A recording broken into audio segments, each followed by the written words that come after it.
Trust life, and it will teach you in joy and sorrow all you need to know.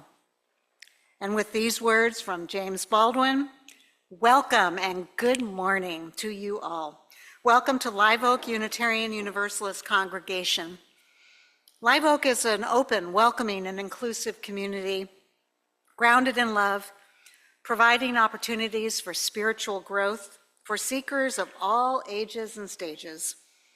We actively live our values of diversity, compassion, and justice to humanity and the earth.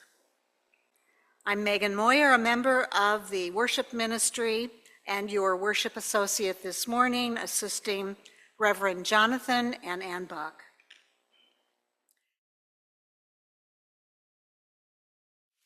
Welcome to this house of memory and celebration. Today we're going to acknowledge the great civil rights leader, literary giant, LGBTQ icon, James Baldwin. A few opening words.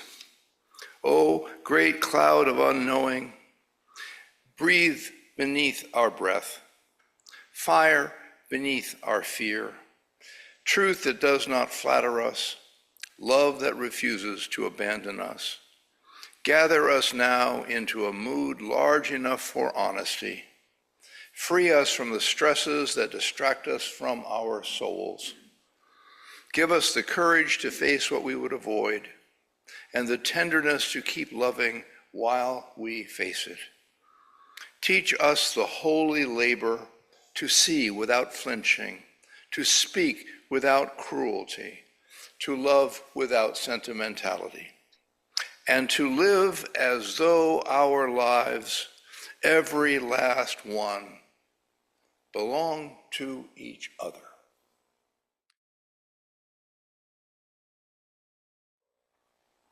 So we're having this service because this is the beginning of Black History Month, so we're reflecting on social justice and issues relating to oppression.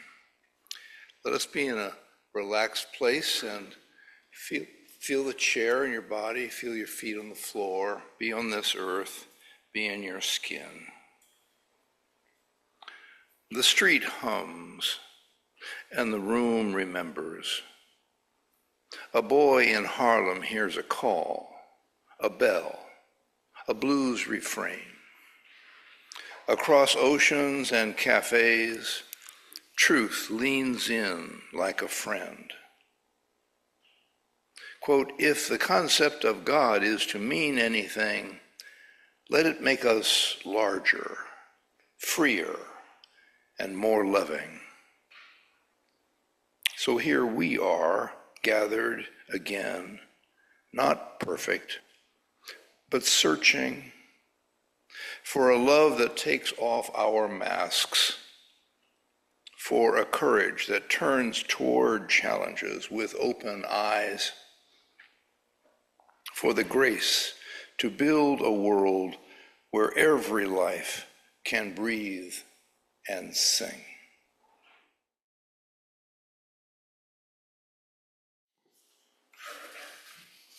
We began in Harlem, a place that never sleeps, never apologizes, and never once whispers.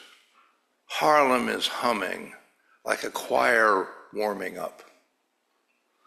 A little off key, a little divine, and there in the middle of that bright, loud, holy chaos, a baby is arriving, James Baldwin, tiny, watchful, already noticing the lighting of the room.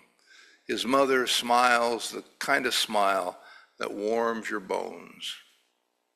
Growing up, the boy reads everything, novels, newspapers, street signs, ingredients on cans, anything with words. Other kids are outside mastering hopscotch. James is inside arguing with Dostoevsky. You know how some children have imaginary friends? James has imaginary editors. A stepfather enters the picture with a big Bible in a stern manner. He does not approve of all those books and ideas. He wants James to focus on the faith. By 14, James is in the pulpit. Yes, 14. He's preaching with a voice that could make angels say, "Shh, I'm listening." The congregation is fanning themselves like, "Lord, who gave this child the authority?" But he finds the teaching to be lacking in true love. So he leaves the pulpit politely, the way you leave a relationship you respect but no longer wish to share a toothbrush with. Baldwin graduates from high school and goes to work to help support the family. He takes jobs that test his patience, his dignity, and every emotion except joy. The work is hard, the pay is small. The workplace racism is as subtle as a brick through a window. Then his stepfather dies. He starts to realize that if he stays in this skin-tight ache of America, something inside him is going to snap. So, one morning, with the courage of a man who has nothing left to lose but the truth, he leaves for Paris. He is 20-something, with $40 and dreams big enough to embarrass the sky. And when he arrives, Paris inhales him like a needed breath. Suddenly, he's living in a city where everyone claims to be an artist, especially the people who haven't produced anything since Tuesday last year.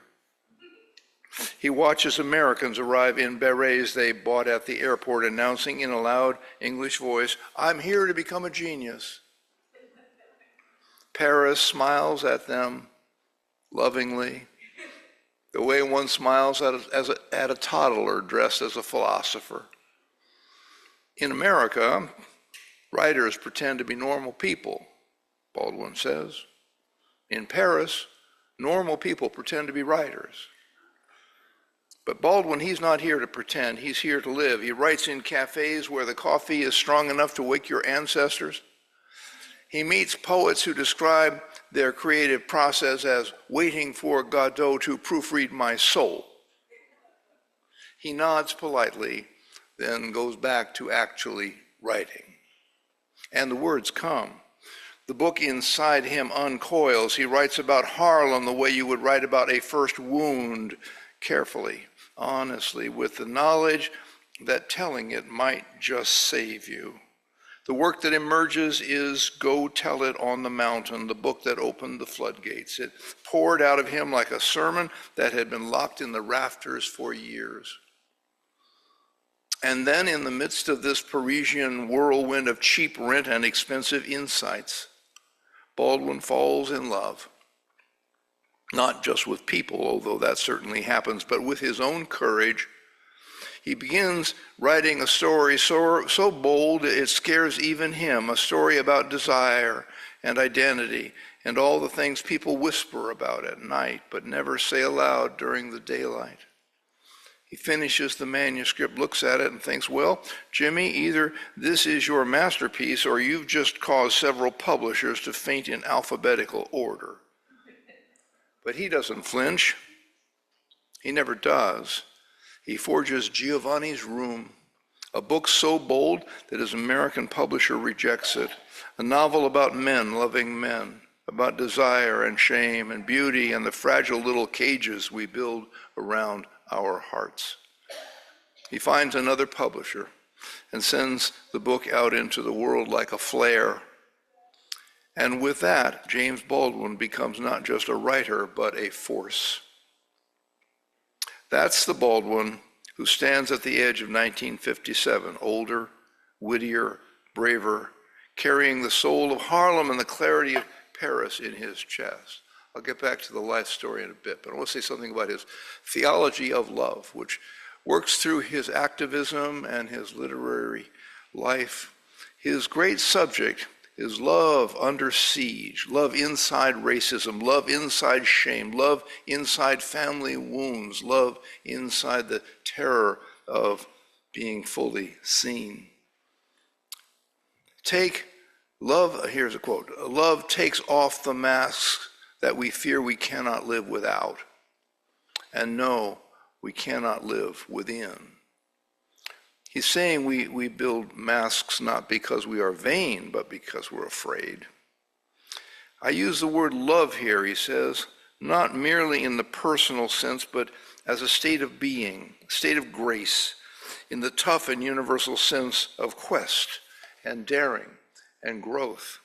He shows us that love is not merely romance, it is discipline. It is becoming real. It's not a greeting card thing. He's offering love as initiation, courage to grow, to risk, to be changed. He writes, love does not begin and end the way we seem to think it does. Love is a growing up.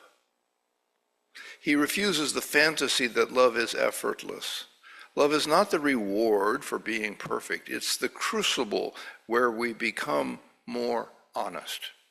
Growing up means learning to hold complexity, tenderness, anger, desire, fear, loyalty, and grief, sometimes all at once. I imagine, he says, one of the reasons people cling to their hates so stubbornly is because they sense once hate is gone, they will be forced to deal with pain. Through the pain comes the growth. Through the pain comes the wholeness.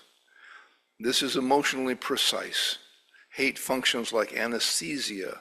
It numbs grief, shame, fear, helplessness, but when it dissolves, pain comes back, and there's the chance to heal, to actually heal it, to actually face it.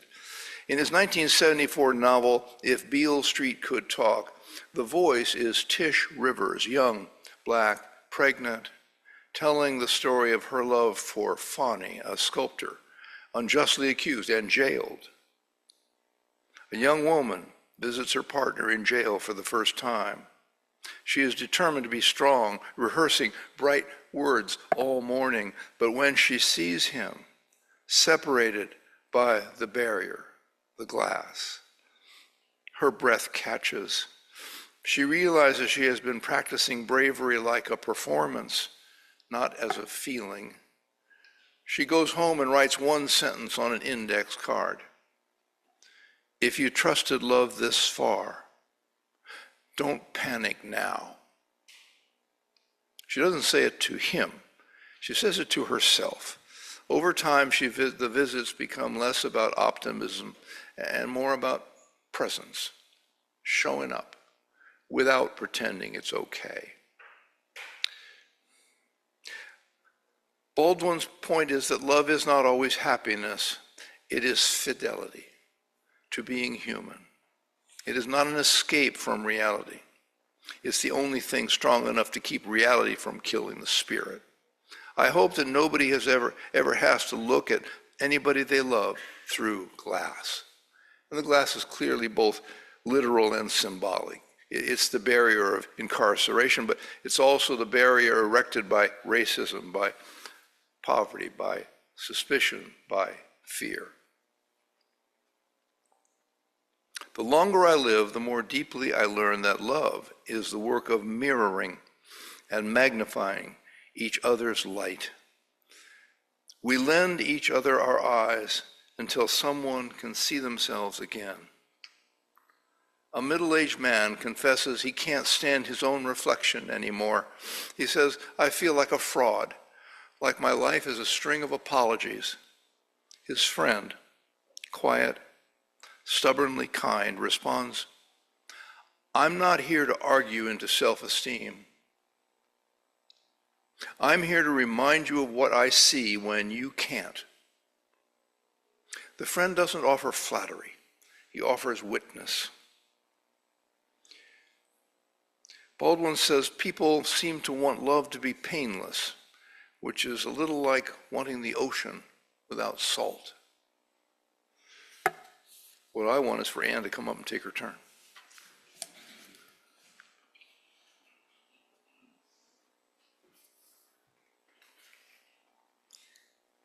As I was listening to Baldwin's perspectives on love, they kind of parallel his perspectives on writing. He said, once I found myself on the other side of the ocean, I could see where I came from very clearly, and I could see that I carried myself, which is my home, with me. You can never escape that. I am the grandson of a slave. I am a writer. I must deal with both. And there are many boths in his personality. And writing became a way, and being in another culture gave him a kind of clarity to reflect on where he came from, that he couldn't escape it. He took it with him. And all the things he was trying to turn away from and hide were there with him. And so writing became a kind of way of expressing and discovering those many facets. In a piece he wrote later in his poetic reflections, I want to read, it's called "For Nothing is Fixed." For nothing is fixed forever and forever and forever. It is not fixed. The earth is always shifting. The light is always changing. The sea does not cease to grind down rock. Generations do not cease to be born, and we are responsible to them because we are the only witnesses they have. The sea rises, the light fails, lovers cling to each other, and children cling to us. The moment we cease to hold each other, the sea engulfs us and the light goes out. I think the line that stays with me, one of the many, is because we are the only witnesses they have. The importance of being a witness to our culture, to ourselves, to the things in ourselves that we try not to know. He says about writing, when you're writing, you're trying to find out something which you don't know. The whole language of writing for me is finding out what you don't want to know, what you don't want to find out, but something forces you to anyway.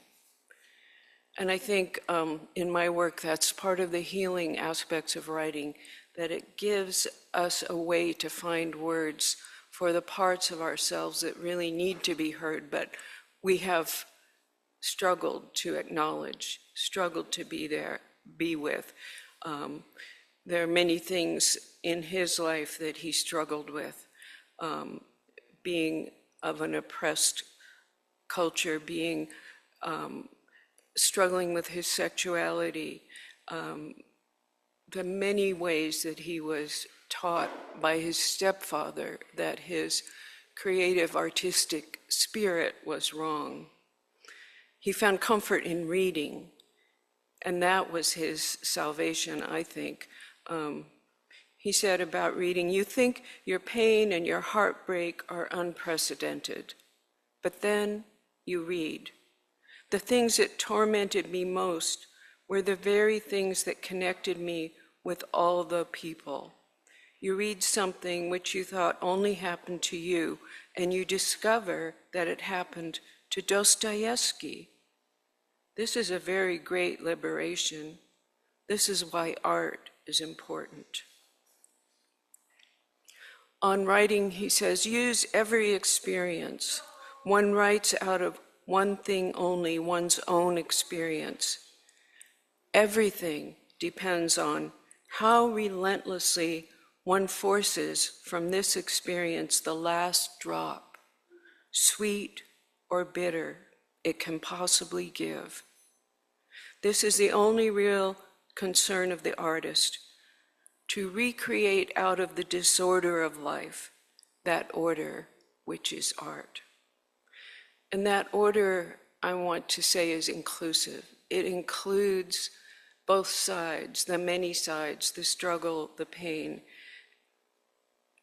And when we are open to that, we can describe things that feel indescribable, as James Baldwin does so beautifully, because he was looking at himself in his writing, because he didn't flinch, because he didn't turn away from the part that was painful that he didn't understand. He was writing to find out, and that's why he gave us such a gift. He said, it's part of the business of the writer, as I see it, to examine attitudes, to go beneath the surface, to tap the source. He said, a society must assume that it is stable, but the artist must know that there is nothing stable under heaven. You write in order to change the world. If you alter, even by a millimeter, the way people look at reality, then you can change it. And I love that, even by a millimeter.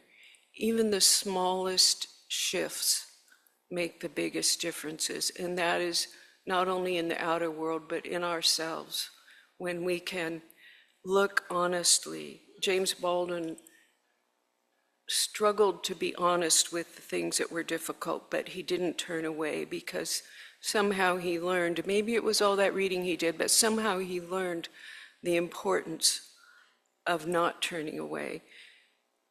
He said, all art is a kind of confession, more or less oblique.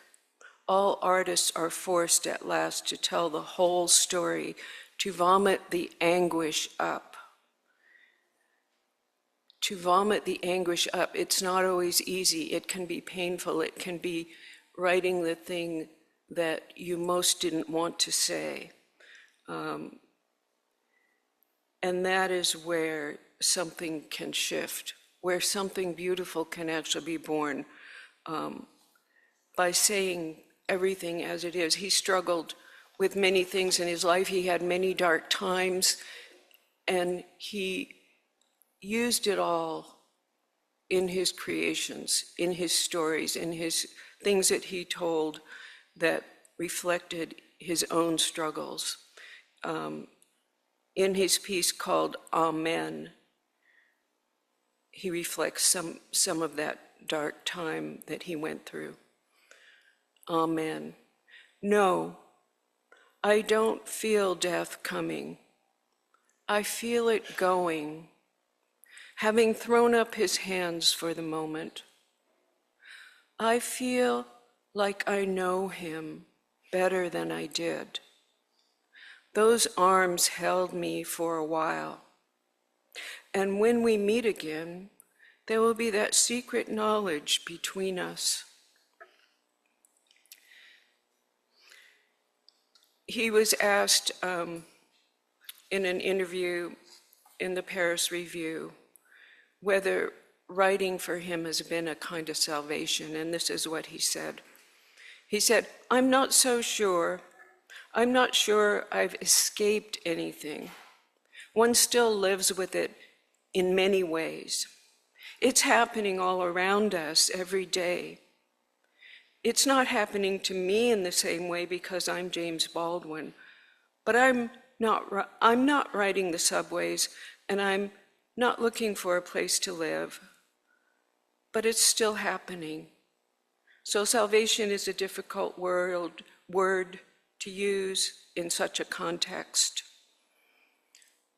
I've been compelled in some ways by describing my circumstances to learn to live with them. It's not the same thing as accepting them. And I find that that's part of the healing of writing, and I think that's accessible to all of us when we look at and tell our stories, to live with them, to make peace with them, to make peace with ourselves, to have compassion for ourselves, so that what we've experienced or taken in as dehumanizing us isn't dehumanizing us anymore. It's connecting us to our humanity and our beauty through describing it, telling it, listening to it, seeing ourselves as human within our experiences. And I just want to end this little section by another reflection by James Baldwin that I think, for me, talks about taking all the many different sides of our experience. It's called Some Days, and he actually wrote this to his sister. Some days. Some days worry, some days glad, some days more than make you mad. Some days more than shine when you see what's coming down the line. Some days you say, oh, not me, never. Some days you say, bless God forever. Some days you say, curse God. Some days tussle, then some days groan, and some days don't even leave a bone. Some days you hassle all alone. I don't know, sister, what I'm saying, nor do no man if he don't be praying. I know that love is the only answer. Some days leave, some days grieve, some days you almost don't believe. Some days believe you, some days don't. Some days worry, some days mad, some days more than make you glad. Some days more than shine, witnesses coming on down the line.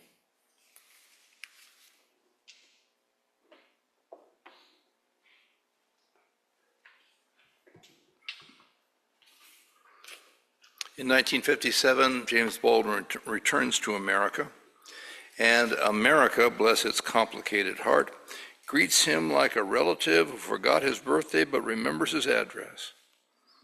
He walks straight into the heat of the civil rights movement, not as a politician, not as a preacher, but as a witness. And what a witness he is. His eyes take in everything: the marches, the hope, the grief, the danger, the staggering courage of ordinary people refusing to accept lies as destiny. He travels through the South, meeting people who treat him like a member of the family or like a misplaced storm cloud, depending on the county. He once joked that some towns welcomed him with sweet tea and others with side-eye glances so sharp it should have been registered as a weapon. Baldwin begins writing essays that feel like sermons delivered at the world's kitchen table. He speaks truth with such clarity that even people who disagree with him keep reading just to see how beautifully they can be proven wrong. He appears everywhere, on stages, on television, in smoky rooms where people pretend they're discussing ideas but are really discussing their fear of ideas. And then, picture this, in 1965, James Baldwin walks into a debate at the Cambridge Union in Britain. William F. Buckley is on one side, polished like a silver spoon. Baldwin is on the other, glowing like a human truth bomb. Baldwin speaks, and the room leans forward like a field of wheat bending toward the sun. He doesn't shout, he doesn't perform, he simply tells the truth, and the truth does the rest.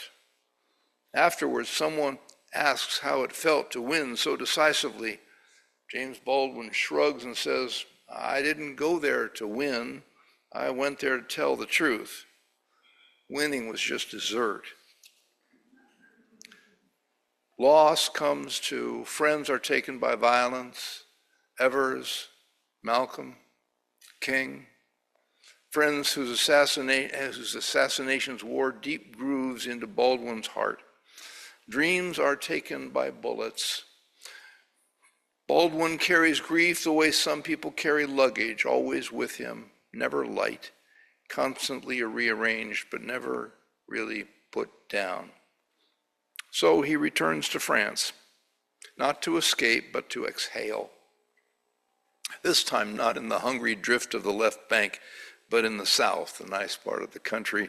He settles into a sunlit village where the day's taste of fruit and the night's taste of conversation.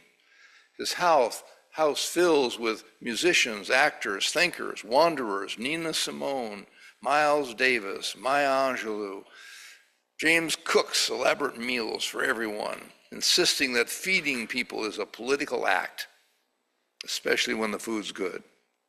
He calls it his welcome table. Baldwin is in the middle of it all, talking, comforting, arguing, telling stories that turn sorrow into something survivable. He writes more books. He writes slower now, heavier, but with no less fire. And through everything, grief, illness, joy, exhaustion, his humor remains. He tells American visitors, speaking loudly in English will not make the French understand you. It will only make them raise their eyebrows above sea level. The years pass, he keeps writing, he keeps hosting, he keeps loving the world enough to criticize it. And finally, one quiet day, December 1st, 1987, James Baldwin slips away peacefully in that French home, surrounded by manuscripts, memories, and the eternal echo of words that refuse to sleep. He rises again in films, in documentaries, in the trembling reactions of readers who find themselves reflected in his words. He rises in classrooms, in protests, in late-night conversations where someone says, listen to this line. It's exactly what I've been trying to say. James Baldwin is still with us. He's the raised eyebrow in the face of hypocrisy. He's the laugh that breaks tension wide open. He's the voice saying, you already know what's right. Stop pretending you don't. James Baldwin moved through the world like a man carrying both a lantern and a lightning bolt. He understood the comedy and tragedy of being human, that we are ridiculous creatures longing for grace and graceful creatures behaving ridiculously. He showed us our reflection, sometimes lovingly, sometimes exasperated, often hilariously, and insisted we look long enough to recognize ourselves. His gift was not just his brilliance. His gift was the way he loved people enough to trouble them. His gift was the courage to name the fire before it arrived. His gift was the laughter that flickered even in his darkest pages. In the end, Baldwin's great legacy is not simply that he wrote or what he wrote, but what he made possible. A clearer language for truth, a deeper expectation of justice, a more tender understanding of the human soul. James Baldwin once wrote that our crown has already been paid for. All we have to do is wear it. I have 4 action steps for you today. One is a little unmasking inventory. He has this thing about taking off the mask. The inventory is to write down 3 masks that you may use from time to time. The competent one, the agreeable one, the strong one. For each mask, ask yourself, what fear does this mask represent? What truth is it hiding? What would love ask me to risk instead? The second action step, this is the through glass compassion practice, that vivid thing of being close to somebody you love, but thick glass, separation. Recall a relationship shaped by distance, emotional, physical, systemic. Where is the glass? What would it look like to send tenderness through it without denying the pain of the situation? End this activity by considering 2 sentences. 1, a blessing for that person over there on the other side of the glass, without blame, without excusing harm, but just a blessing. And the other sentence is compassion for ourselves for still having so much to learn. Third action step, facing. Choose one personal or external reality we avoid thinking about. Write 2 columns. What am I avoiding? And what does it cost me? Then write one facing action that is small but real. A conversation that you might start, making an appointment, setting a boundary, making a donation, writing a letter, speaking some fragile truth. And the 4th action step is integrity, a little integrity exercise. Create something small that tells the truth. A paragraph, a poem, a sketch, a voice memo. The prompt is, what I don't want to know, but do in fact know. Don't edit it for beauty, maybe for honesty. To conclude, may you stay close to a courage that is tender and a tenderness that is brave. May you face what is real, not because facing guarantees victory, but because facing is a doorway to change. May the love you practice remove masks, and may it return you to yourself, not the self you perform, but the self who has a right to be here. May your creative expression, whatever form it takes, be honest enough to heal, generous enough to serve. May your spirit, your faith, whatever name you choose, make you larger, freer, ever more loving. Go in peace, go in love, go in truth.